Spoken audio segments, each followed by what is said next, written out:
Morning, everyone. Just waiting for people to come in. Give it just a sec. Hi, Michelle. Haven't seen you in a long time. I know. Hi, Tara.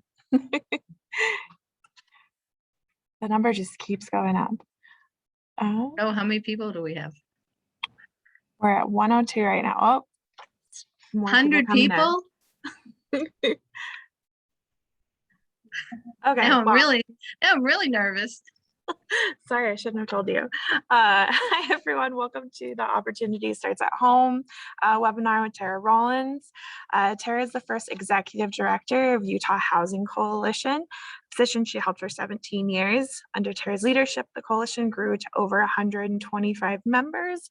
Partners increased tenant rights and responsibilities, education, and became a strong and respected advocacy organization at Utah Capitol. So welcome, Tara. Welcome to the session. There's a Q&A function at the bottom, so if you have questions, you can go ahead and type them in at any time during the session, but we'll wait till the end to answer questions. So welcome, Tara. Thank you. Thank you for having me. And Michelle, if you could give me like maybe a 10-minute warning, so sometimes I get going. So, well, thank you for joining us, me, and I'm looking forward to walking you through Opportunity Starts at Home. Okay, my slides aren't advancing. Oh, there we go. Just wanted to tell you a little bit about the Utah Housing Coalition. We've been around for a very long time, and our mission is through education, advocacy, and community partnerships. The Utah Housing Coalition is dedicated to promoting equitable, sustainable communities to ensure all Utahns have a safe and affordable place to call home. And I want to point out, sustainable communities. And I think that is at the core of the Opportunity Starts at Home campaign. So Opportunity Starts at Home came about I want to say 4 years ago, and is a long-term multi-sector campaign to meet the rental housing needs of the nation's low-income people. And I'm going to share a video.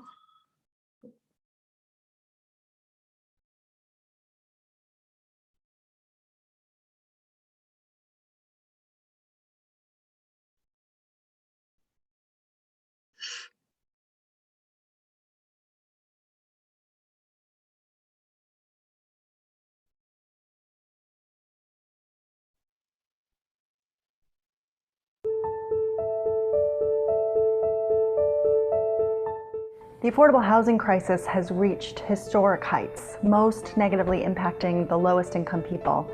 Nationally, we have a shortage of over 7 million affordable homes available to the lowest income seniors, people with disabilities, and families with kids. So another way of looking at that is for every 100 of the lowest income families, there are just 35 homes affordable and available to them. This leaves the majority of the lowest income people paying far more for their rent than they can afford, driving them deeper into poverty. Federal housing policies can play a big role in helping this crisis, but federal housing assistance is chronically underfunded and currently faces unprecedented threats. Only 1 out of 4 families that qualify for federal housing assistance will actually get help, and this is unacceptable, especially considering the clear evidence that housing is pivotal in many areas. Housing touches virtually every aspect of life. And despite the magnitude of the problem, it is not yet a national priority. So the idea behind the Opportunity Starts at Home campaign is that various sectors are going to have to come together to push for federal policies that protect and expand affordable housing. This work cannot be done by housing advocates alone. No.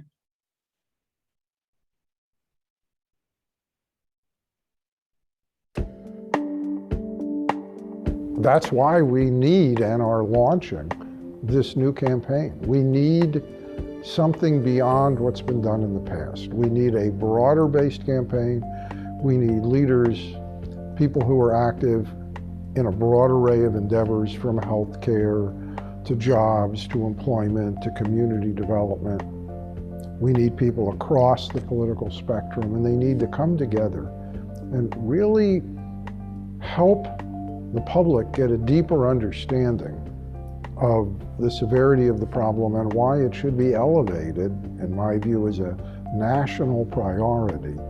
And in doing that, to help motivate policymakers to step up to the plate and take the stronger actions that are needed.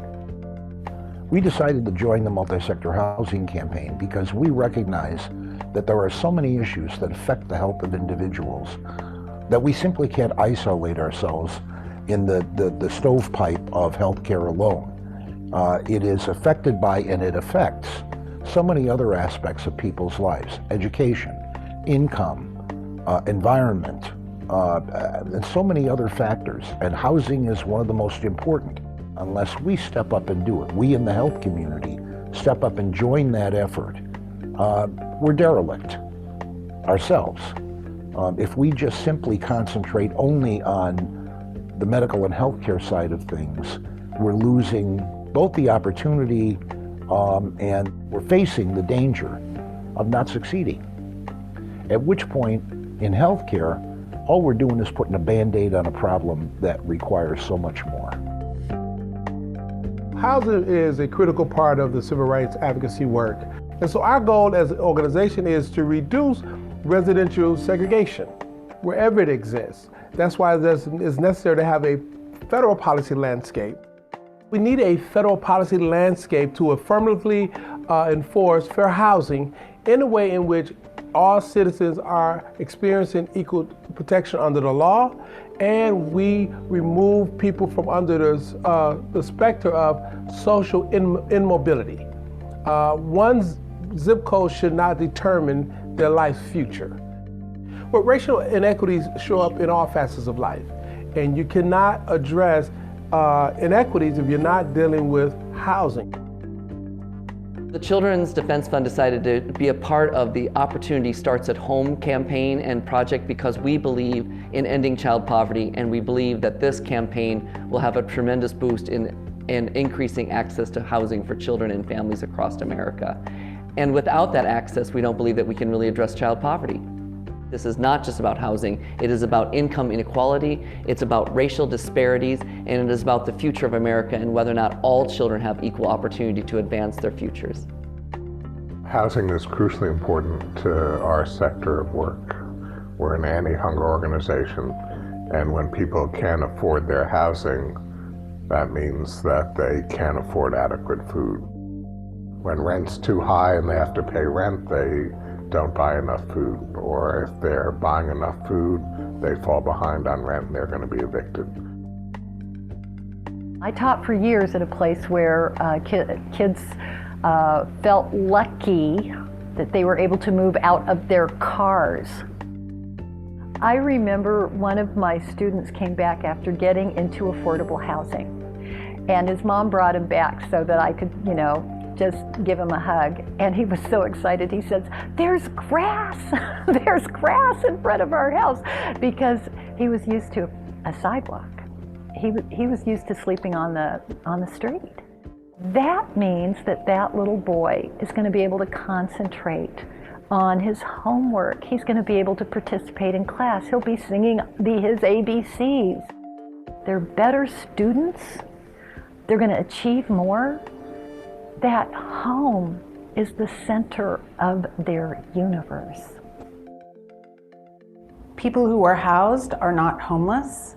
We know we're going to need to solve the housing affordability crisis if we're going to end homelessness in our nation. The Opportunity Starts at Home campaign has brought together some of the leading national organizations in many sectors, organizations that are ready to combine voices and expertise. The campaign was founded by the National Low-Income Housing Coalition, National Alliance to End Homelessness, Center on Budget and Policy Priorities, Make Room, and Children's Health Watch, along with a steering committee including Catholic Charities USA, Children's Defense Fund, Community Catalyst, Food Research and Action Center, NAACP, National Alliance on Mental Illness, National Association of Community Health Centers, National Education Association, and Unidos US. Safe, decent, affordable homes are a foundation for opportunity. Every organization on the steering committee that's joined this campaign understands how central housing affordability is to them achieving their goals. No one organization can hold the magic wand to a solution. All of us bring value and voice to the table. We believe in the Opportunity Starts at Home campaign because it is a multi-sector campaign. You cannot solve affordable housing without bringing in education and child welfare and healthcare access and child advocates, because we're all impacted by the crisis of affordable housing in America. To learn more about the Opportunity Starts at Home campaign and ways you can take action, please visit our website at opportunityhome.org.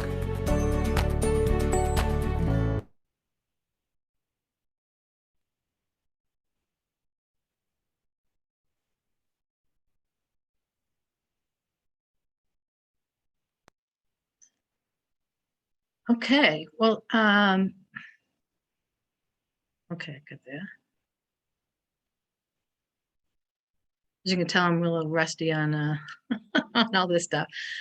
But one of the reasons why I think this conversation is really important is the fact that, you know, HUD encourages our local homeless coordinating councils to be very diverse. And I think we have an opportunity to bring, you know, additional people to the LHCCs that could really make a difference in your community.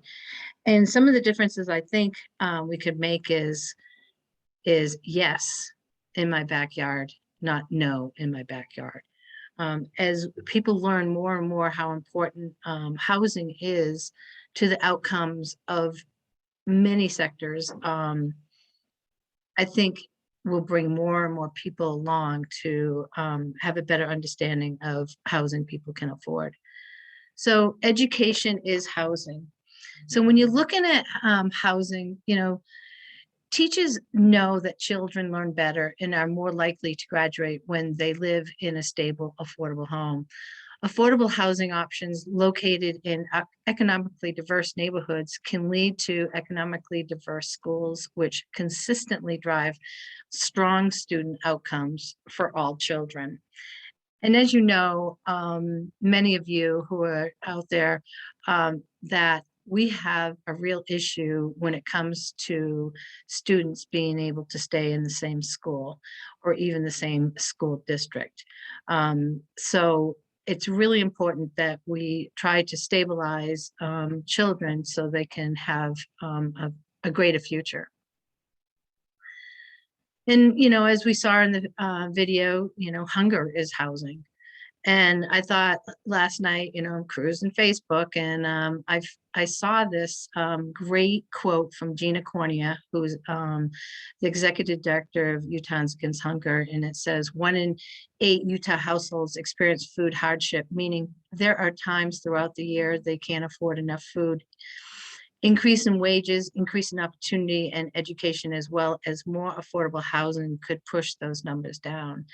I said, bam, that was a, you know, that's a great quote. And so I said, I'm going to need to take that because it just fit in so well to this presentation.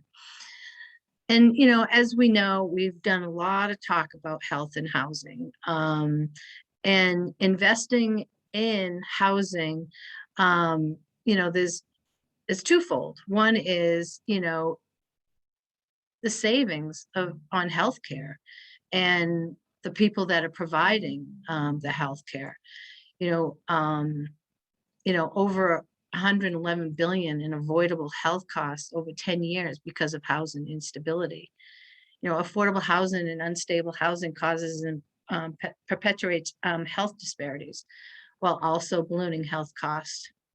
And 5% of hospital users are responsible for half of the healthcare costs in the US. And most of those patients live below the poverty line and are housed insecurely.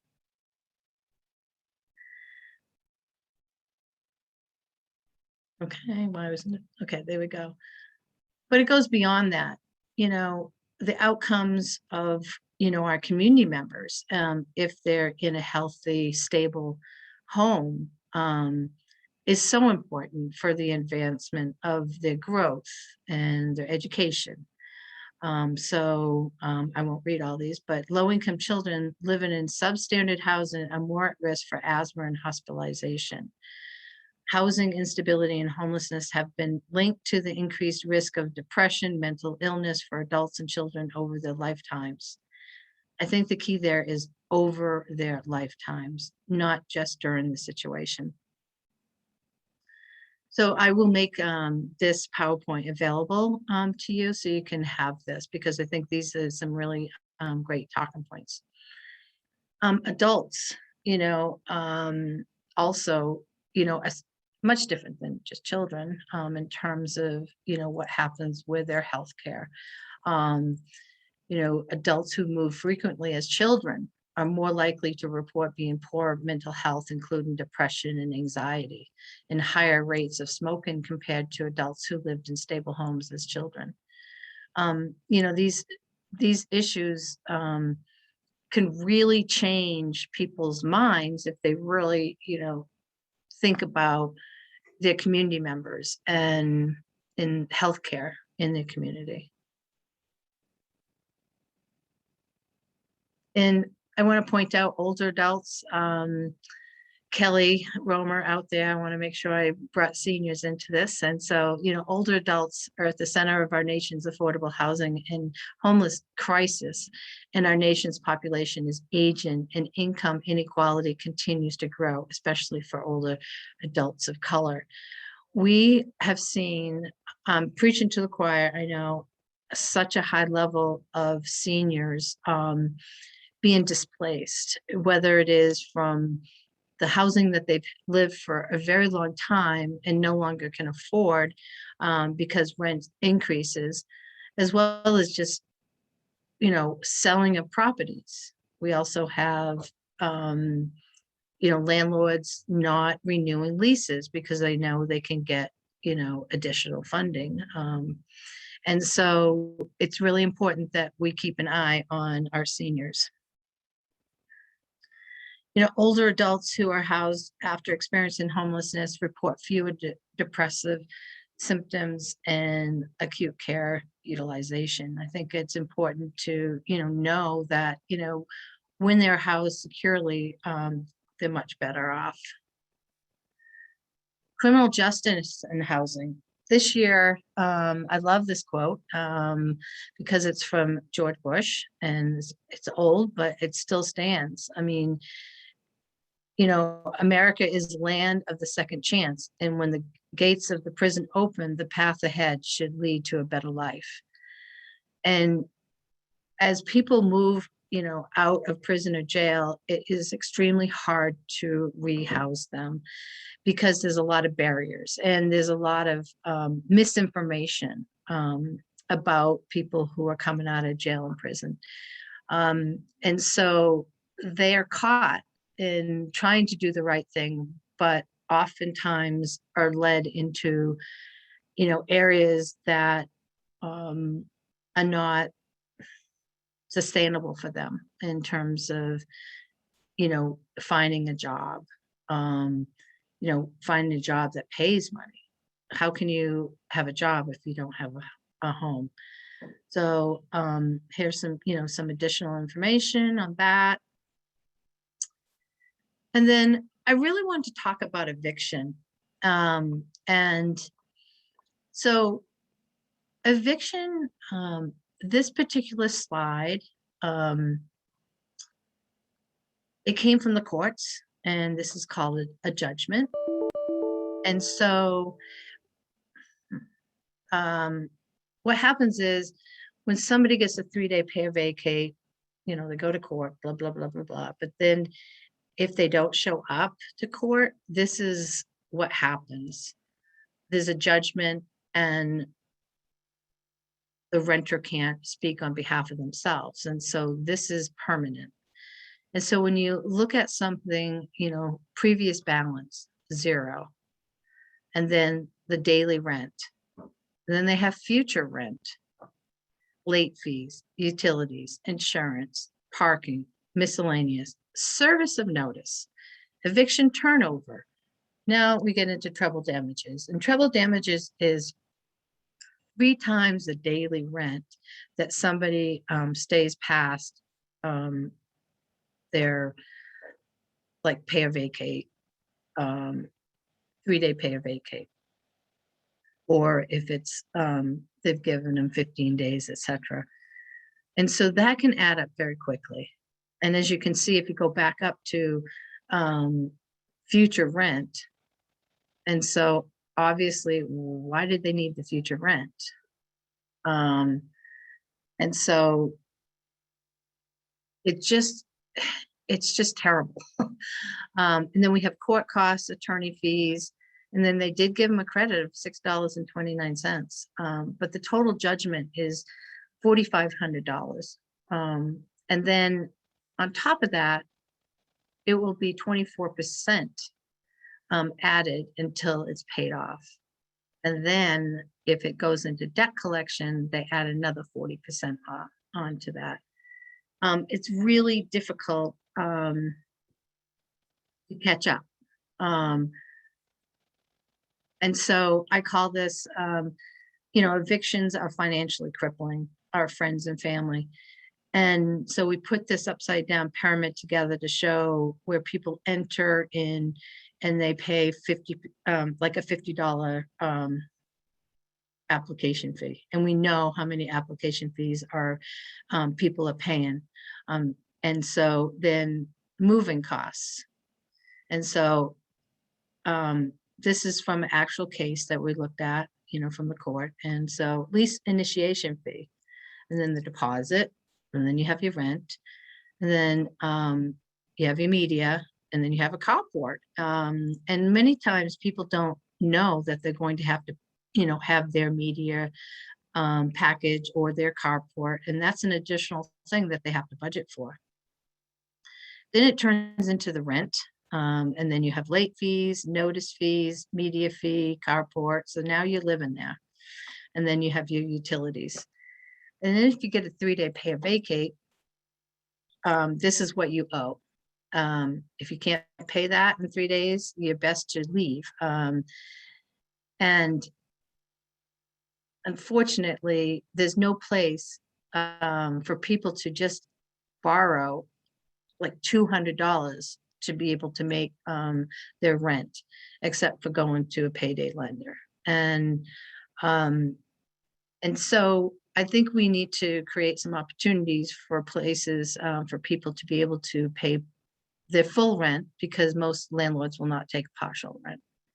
So if they don't have the funding and they don't have a place to stay, go to, they end up staying. And so as you can see, the rent, and then the treble damages and future rent, the late fee notice, eviction turnover, media, all of that, that's now, 5,000, over 5,000. And so then if it goes, when it says augmented, so if after the people leave, if there's like something's broken or something that they overlooked in the judgment, they can correct the judgment. So it's called an augmented judgment. And then when you look at the interest and then possible debt collection, it's over $7,500. So, I mean, that is a lot of money for someone who is already low income, or even somebody who's not low income. It's just, I find it not just. And then what happens is people who have an eviction, as many of you know, can't rent a place because it's on their record. So I kind of wanted to bring the eviction piece into this conversation because it's something that we really need to get ahead of, and educating people really on, what it means to be evicted and what it could cost you. So I think right now we are seeing a lot of people ending up in the shelter. after being evicted. We went to several of the shelters to do some eviction surveys, and a lot of them, you know, they paid cash and they didn't get receipts. And I will say a lot of them did have copies of the leases, which was great. I was kind of shocked about that, but it's good that if we could, you know, keep a tab on really what is happening with our people out in the community. And so our nation needs more educators to stand up and say that affordable housing helps their students thrive. More doctors to stand up and say that affordable housing vaccinates their patient from harmful health hazards like lead, asthma, you know, mold. More economists to stand up and say that affordable housing stimulates growth and helps people climb out of poverty. And more criminal justice reformers to stand up and say that affordable housing enables solid transitions and prevents recidivism. So these are only the 4 of the different, as I call them, silos or sectors. And so, you know, I will take some questions now, but I also want to move into actions that people can take.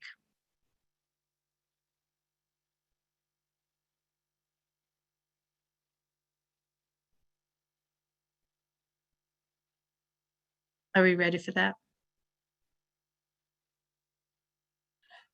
We only have one question right now.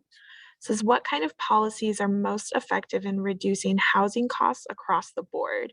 Vouchers and tax credits are obviously helpful, but are there local zoning policies and the like that can help make housing more affordable for everybody? Well, I think that's a big question, but I'll address it in a couple different ways. One is, you're absolutely right. The only 2 really dances, I guess, on the floor are tax credits and vouchers. And so I would say one of the policies that we need to change or create is to have a state voucher program. And we need to put those vouchers not out into the community as much as we need to put them in project-based housing, which means you take that voucher and a developer would use that to bring down the cost of the project, but yet also be able to get future rent so they can maintain the property. And so I think that's an important thing that we do not have in this state, and it would be great if we could get that implemented. We also, I think, could buy down units that are already out there, and that would be a great addition to just getting, you know, units on the ground very quickly. And I'm not talking about like going and using, you know, some of our, a lot of times when you look at really hard properties that people think those are affordable. And I'll tell you right now, most of the people are paying more rent in that particular place than a nicer place, you know, 3 blocks over.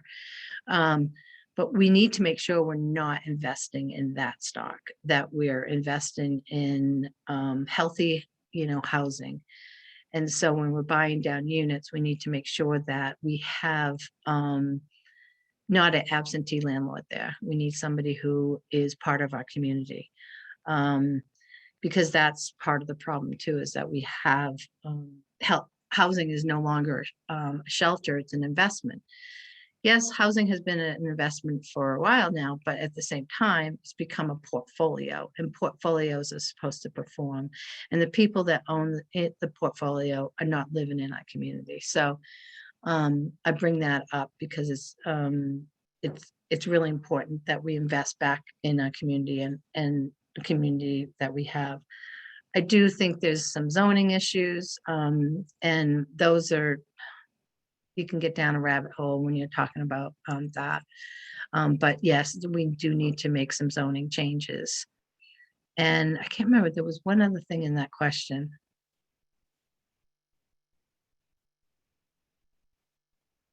Michelle or Kelly, can you help me out? Yes, I think mostly the first part about what kind of policies are most effective in reducing housing costs. I think you've addressed the other parts of the question. Well, I think reducing the housing costs. I mean, right now, the Commission on Affordability, one of the things that they're trying to do is look at the properties that the state owns, and we also need to look at what's federally owned. That would bring down the cost of housing if more cities and as well as cities, we need to look at underutilized properties. But one of the biggest costs is land. I mean, land is really expensive. So if you can bring the cost of that down. So I think, more creative partnering is we need to do that. I mean, we have a lot of churches that have large parking lots, and, perhaps we could be building some, housing in those communities. I mean, in communities that have, large parking lots and it could be used for housing. I mean, we were talking about a while ago, there was a Baptist church that was, no longer going to be using the property, and he really wanted to turn it into affordable housing. So I mean, policies, the cost of housing really is about material and also land. I would say one of the items that could be, I mean, but will never happen, is putting a cap on the profit of selling a home. Because if you're building a single family home, you're going to get what the market is going to pay. So by changing policies to make that, a little bit less expensive to make, it's only going to go into the developer's pocket. And that's just the market. So, but I guess I hope I was helpful on that. Yes. So we have a couple more questions coming in. Yes. The first is, are there resources to help our clients pay off their rental and eviction debt? No. The rental, yes. We do have the housing assistance program out there. And I think that the phase 2 part could be extremely helpful to advocate to use that funding for that particular purpose, is to pay off some debt. We also could be able to mediate some of that debt down. And so the person won't, owe as much. But one of the things I think we should be advocating for is sealing people's records who've been evicted, especially during COVID, because there was so much happening in our communities that I don't really think we did justice to the moratoriums and with the court systems in terms of continuing to allow evictions to happen, or, having evictions being filed to show instability of housing, and then receiving funding from these programs. And there's an eviction still on that person's record. So there's some nuance that we need to really take a hard look at when it comes to really getting evictions off people's record, because a lot of people will pay off, within a few months what they owe, and it's still sitting there.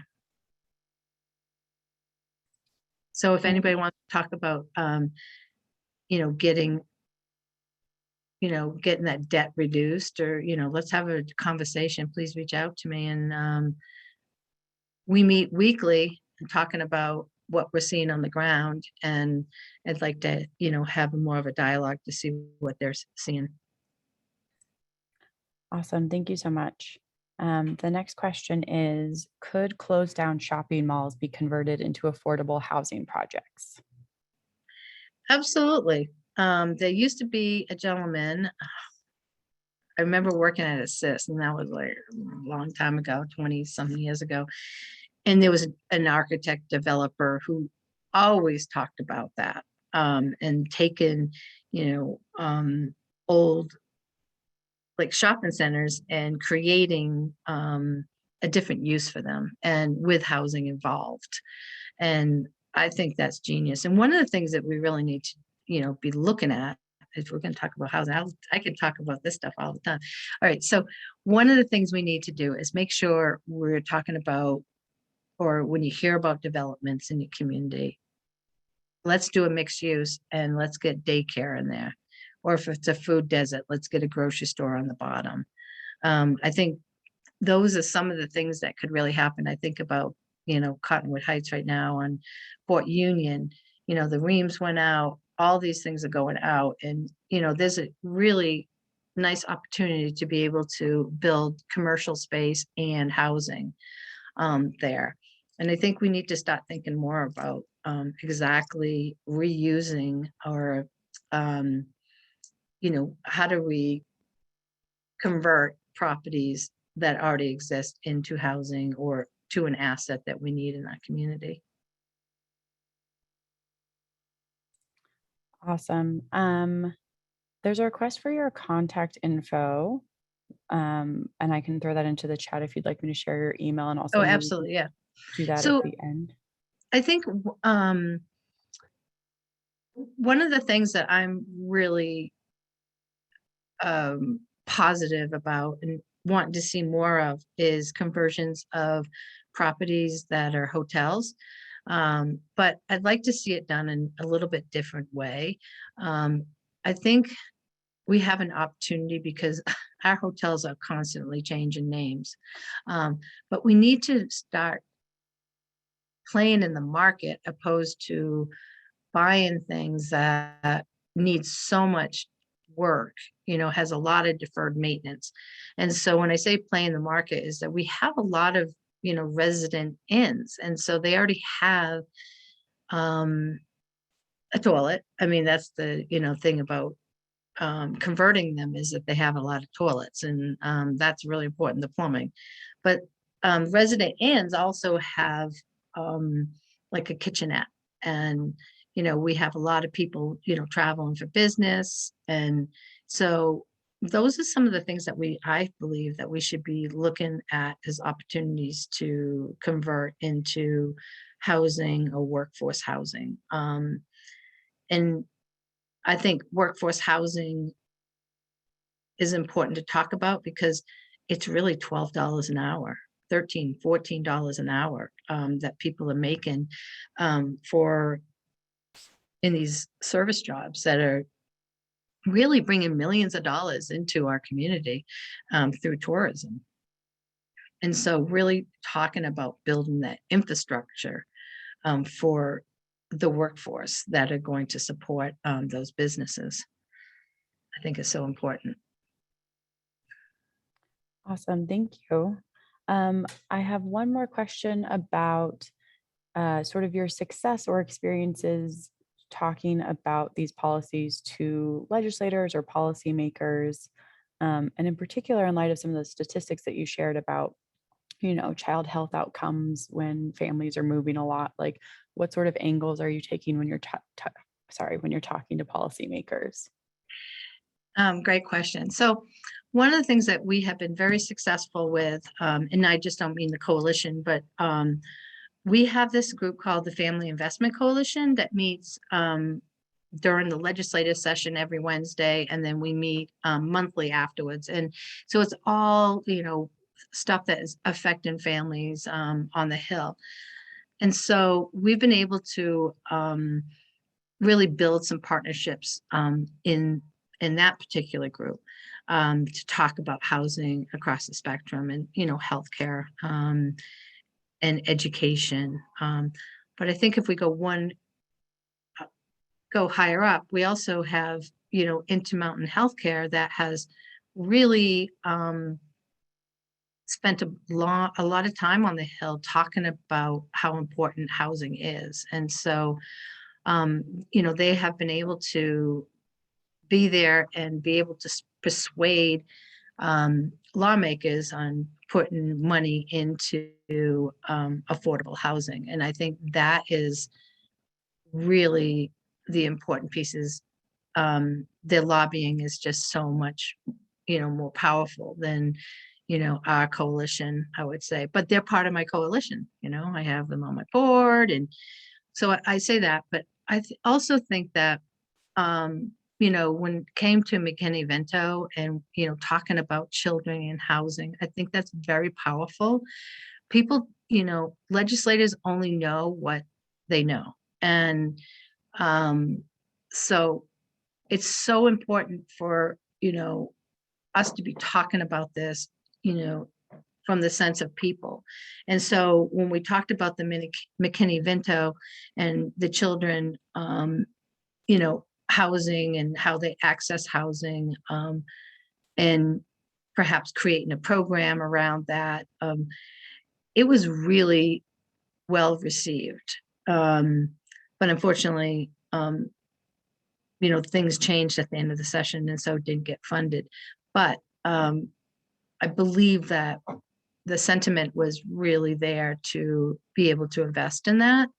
I think that also, now we're joining a group to talk about people leaving prison. Housing is the number one thing on their agenda. And so they are actually reaching out to have a task force and look at that. I think that is a really positive thing.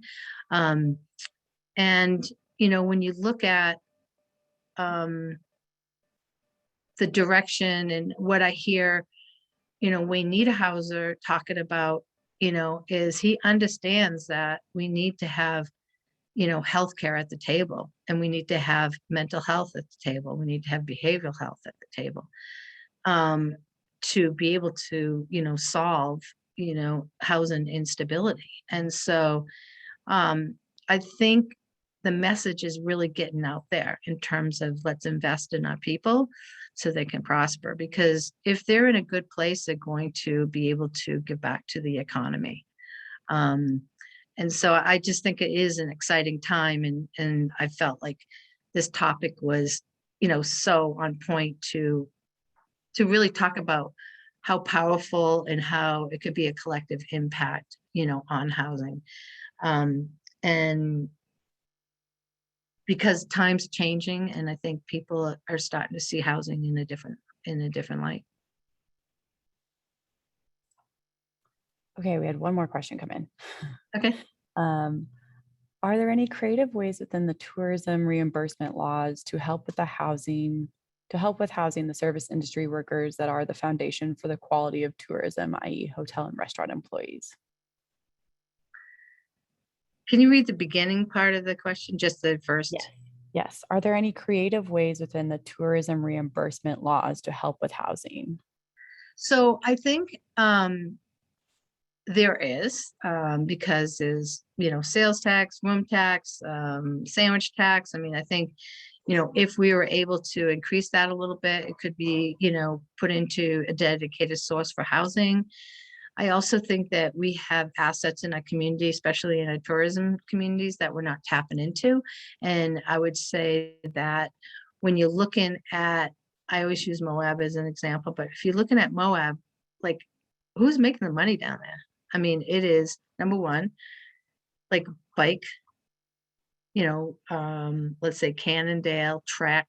And so when you look at that segment, they all have foundations. Why aren't we working with them to help build housing? And so they all have foundations. We're not asking the question. When you look at, Jeeps down there, they have a foundation. Those razors, I mean, there's just so much down there that I think is untapped in terms of partnerships. When you look at the ski industry as well, I mean, goggles, skis, boots, I mean, all of that stuff, the bottom line for those companies are going to be much better if they had mechanics to work on bikes, or also, people to work on skis, etc. So we need to look at partners out there that we normally wouldn't. and start talking a little bit different in terms of if their investment, if that makes sense. Perfect. Thank you so much for that. That's the last question that I have currently in the chat. Okay, so I want to just share my screen again, and let's see. So people are wondering what they can do, take action. I really wanted to show you. Oh, I wanted to. Find no butt on us. They're just giving us Oh, summons. I can hear somebody. And the cuffs were really loose on my arms, right? I think, And I know. Hello? And then I'm like, oh, I can I take think them that must off. be coming No, from they're you, taking my name Tara. off already. Do you have a video No, there's going? nobody in Cuffs here. off. And they're like, no, you can't. And I'm like, my name was looking at me, what the fuck are you doing? Relax. What? Are you still there? Yeah, sorry. I think that maybe you had a video going, but you're the only one who has sound. Oh, okay. Well, I just closed that window. Okay, sorry. So take action. So this is Opportunity Starts at Home website. And so the sectors are a lot more sectors than, we talked about. And, I would encourage you to go in and look at some of this stuff. Let's go in and look at criminal justice and housing. And as you can see, there's facts that come down, and then see the fact sheet, get involved. And so there's actions here. If you go to the fact sheet, there's download here, and you can print this out and use this as, an advocacy piece. They have them for all the different sectors, and different reports that they have. I think that the other piece that I think is really good, let's see, take actions down here. So one of the big things is that there is a bill for Eviction Crisis Act, and so if we were able to, send a letter on that to support it. Oftentimes, if you're not on the Utah Housing Coalition, we send out action alerts as well from the federal and state that you can sign on to letters. Please, email me at trollins@xmission.com if you want to be added to our alerts. There's also, I'm sure you're hearing about Build Back Better, from the federal government, and our national partners have been really pushing to get housing funds in there. And right now it seems like they're there, then next week they might not be, but it's really important that you reach out to, our members of Congress and let them know how important it is that, we increase our housing dollars. So there's always, this is a great place to go, especially if you're doing research, or if you want to do, sound bites, or if you're going to write a letter, this is a great place to get statistics. And I can't talk enough about the, information that they have on this particular website.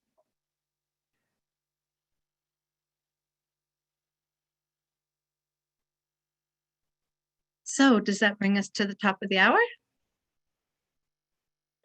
It does. We do technically have 10 more minutes in this session. I don't currently have any questions in the Q&A.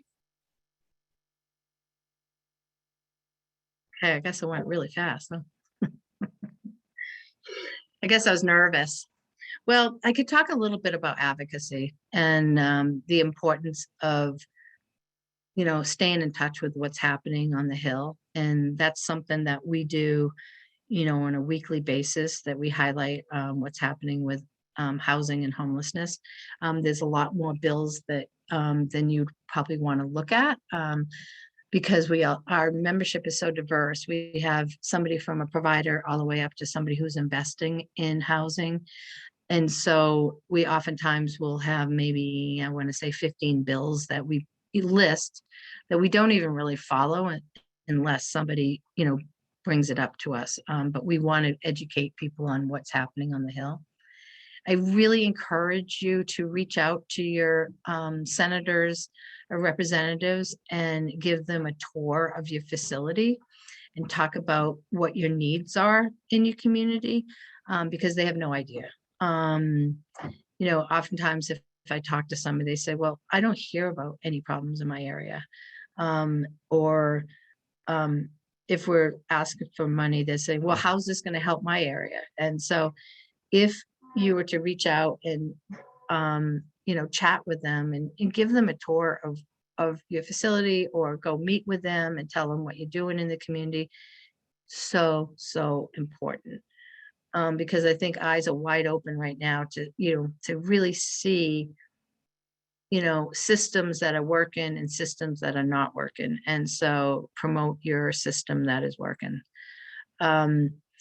So we may have a housing day on the Hill. So if people are interested in possibly going up there and learning how to kind of go through the ropes and understand what happens up there, we're always available to do that during the session, but we also have a day that we focus on doing that.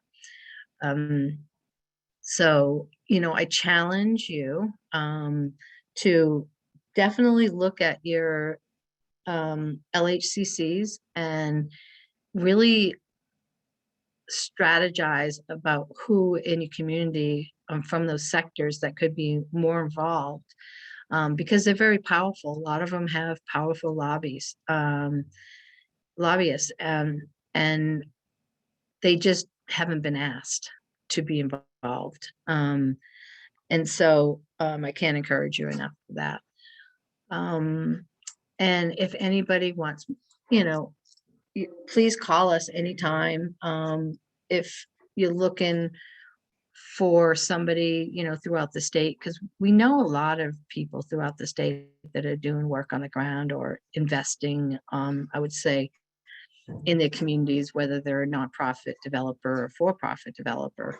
And if there's somebody in need in the community that, I want to partner with a developer, but I don't know who to partner with on a project, please reach out to us, because there's some really good people that are doing great work. I think one of the challenges is the fact that some of the policies that are put in place right now is that, like for tax credits, you only can have so many projects, going at one time. And so you can only apply once a year, or and it's very competitive. So you want to make sure your team is strong in terms of, if you're going to invest in doing a tax credit project as well. But happy to hook up, people, especially in the rural areas. I know it's a little bit more challenging. There is also a opportunity for people to partner with this $500,000 that is with Department of Workforce Services, Housing and Community Development, where rural partners can access that for to build capacity within the organization, and whether that means, helping out with land costs, or helping, with a consultant, getting, pre-development plans together, etc. So that is, I think, available at this point. We passed that last year, and it was available July 1st. I also think that, please reach out to also your legislators and talk about, eviction prevention and mediation, and the need for, programs to allow people to pay down their debt that is not going to be so costly and so predatory that we have right now. So, yeah. We want to be advocates for you. So if you have a problem, call us and we'll try to help out and fix that. But I hope I gave you some tools to talk about housing in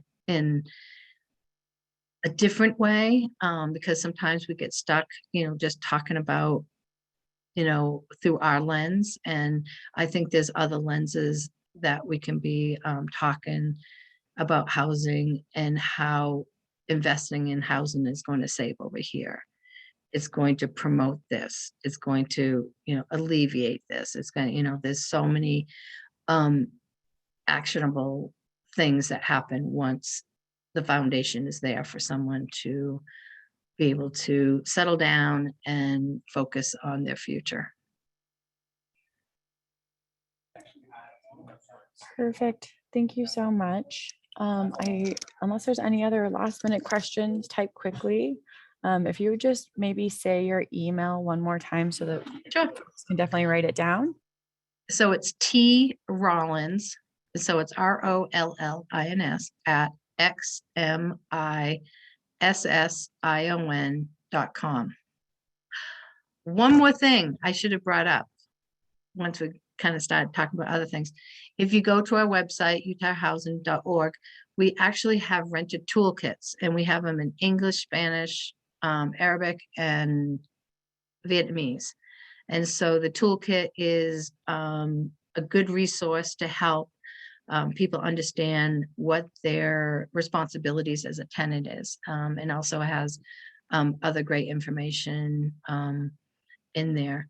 And if you're interested in, pulling a class together and having somebody teach it, let us know, because we can do that. We also have hard copies of those, and happy to send out hundreds of them to you. So, please take advantage of that particular tool, because it's been very beneficial, and the community action programs have been using it for a while now.